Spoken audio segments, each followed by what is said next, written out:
நல்லா யோசிச்சு பாருங்கள். தோத்துக்கிட்டே இருக்கீங்களா? விழுந்துக்கிட்டே இருக்கிறீங்களா? அழுது கொண்டே இருக்கிறீங்களா? பல பிரச்சனைகள் உங்களை சூழ்ந்து கொண்டு இருக்கா? உங்கள் கூட யாரோ ஒருத்தர் உங்களுக்கு விரோதமாக எழும்பிட்டு இருக்காங்க.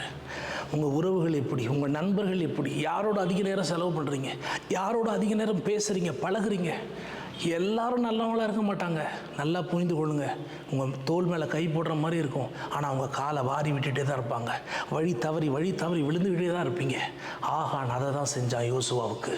யோசுவா அழ ஆரம்பித்தார், ஜெபிக்க ஆரம்பித்தார். ஆண்டவர் வந்தார், யோசுவா எழுந்துரு, என்ன அழுதுட்டு இருக்க? ஆகான் யாருன்னு யோசுவா கண்டுபிடிப்பதற்கு ஆண்டவர் உதவி செய்தார். இந்த நாளில் உங்கள் வாழ்க்கையில், உங்கள் உறவுகளில் தேவையில்லாத ஆகான் கண்டிப்பாக இருப்பாங்க. ஆண்டவர்கிட்ட கேளுங்க, ஜெபம் பண்ணுங்க.